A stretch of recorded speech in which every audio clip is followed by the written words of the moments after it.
जिल्हा न्यायालय भरतीची सेकंड रिस्पॉन्स शीटची वाट बघताना विद्यार्थी की राह देखेंगे तेरी चाहे जमाने लग जाए, राह देखेंगे तेरी की राह देखेंगे तेरी चाहे जमाने लग जाए, जमाने लग जाए, जमाने लग जाए, या तो आ जाए तू या हम ही ठिकाणे लग जाए, अशी काही परिस्थिती मित्रांनो आता सर्व विद्यार्थ्यांची झालेली आहे।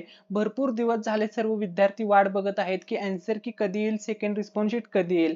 भरपूर दिवस झालेत आहे मित्रांनो, आता प्रतीक्षा करून करून सर्वांना जवळपास कंटाळा आलेला आहे। परंतु मित्रांनो तुमची आन्सर की अजूनपर्यंत जाहीर झाली नाही। फर्स्ट रिस्पॉन्स शीट येऊन आता बरेच दिवस झालेले आहेत, जवळपास 1 महिन्याचा कालावधी होऊन गेलेला आहे। तर बघा मित्रांनो, आजच्या व्हिडिओ मध्ये आपण पाहणार आहोत की जिल्हा न्यायालय भरतीचा जो कट ऑफ आहे तो कितीपर्यंत लागू शकतो, त्यानंतर आचारसंहितेचा या भरतीवरती काय परिणाम होऊ शकतो का, याच्याविषयी सुद्धा मित्रांनो आजच्या व्हिडिओ मध्ये सर्व अपडेट तुमच्या सोबत शेअर करणार आहे। तर बघा, सर्वात प्रथम मित्रांनो आता आपण कट ऑफ विषयी माहिती जाणून घेऊया। तर बघा, 15 ते 17 मार्क असणाऱ्या विद्यार्थ्यांची जी संख्या आहे मित्रांनो ती जास्त आहे। तसेच काही विद्यार्थ्यांना मित्रांनो 20 किंवा 22 मार्क सुद्धा आहेत। 20 किंवा 22 ते 26 पर्यंत मार्क असणाऱ्या विद्यार्थ्यांची संख्या 17% या प्रमाणामध्येच आहे। आपण जर मित्रांनो अंदाजित कट ऑफ काढलेला आहे, तर बघा मित्रांनो 15 ते 17 गुण असणारे विद्यार्थी या ठिकाणी सेफ असू शकतात। शिपाई हमाल पदासाठी ज्या विद्यार्थ्यांना 15 ते 17 मार्क आहे त्यांचे नॉर्मलायझेशन मध्ये 2 ते 4 मार्क वाढून ते 20 मार्क पर्यंत जाऊ शकतात। एक अंदाजित कट ऑफ म्हणून एक 18 ते 20 पर्यंत तुमचा कट ऑफ लागू शकतो मित्रांनो। लिपिक या पदासाठी मित्रांनो 22 आणि 23 मार्क वाले विद्यार्थी सर्वात जास्त आहेत। त्याचप्रमाणे लिपिक या पदासाठी नॉर्मलायझेशन होऊन 3 ते 4 मार्क वाढू शकतात। हार्डशिप वाल्या विद्यार्थ्यांचे मार्क वाढतील। नॉर्मलायझेशन मध्ये मित्रांनो 3 ते 4 मार्क वाढून कट ऑफ हा 26 ते 27 मार्कापर्यंत जाऊ शकतो। हा एक अंदाजित कट ऑफ आहे मित्रांनो।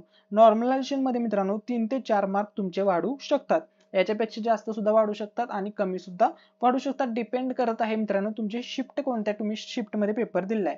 जर आपण अंदाजित कट ऑफ बघितला, शिपाई हमालचा कट ऑफ जर अंदाजित बघितला मित्रांनो, तर 18 ते 20 मार्क पर्यंत लागू शकतो आणि लिपिक या पदाचा जो कट ऑफ आहे मित्रांनो अंदाजित तो 26 ते 27 मार्कांपर्यंत जाऊ शकतो। हा झाला आता कट ऑफ विषयी। आता महत्त्वाचा मुद्दा असा आहे की आचारसंहितेचा या भरतीवरती काही परिणाम होईल का। तर महत्त्वाचा मुद्दा असा आहे मित्रांनो की जिल्हा न्यायालय भरती यावर आचारसंहितेचा कोणत्याही प्रकारचा परिणाम हा पडणार नाही।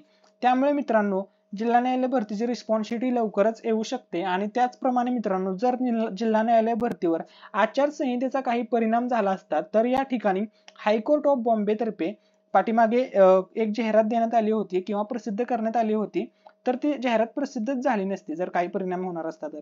म्हणून मित्रांनो आचारसंहितेचा जर बॉम्बे हायकोर्टची नोटिफिकेशन ही पडत असेल आचारसंहिता चालू असताना, तरी त्यामुळेच मित्रांनो की कोणत्याही प्रकारची अडचण येणार नाहीये। तर या ठिकाणी आपली जिल्हा न्यायालय भरतीची शिपाई, लिपिक व हमाल या पदांची प्रक्रिया मित्रांनो लवकरच सुरळीत प्रमाणे पार पडणार आहे। त्यामुळे मित्रांनो तुमची सेकंड रिस्पॉन्स शीट लवकरच या ठिकाणी प्रसिद्ध केली जाणार आहे। ठीक आहे, सर्व प्रोसेस कंप्लीट आहे, फक्त त्यांना जाहीर करायचे आहे। व्हिडिओ मध्ये काही डाऊट असेल तर कमेंट मध्ये विचारू शकता। थँक्यू सो मच, धन्यवाद।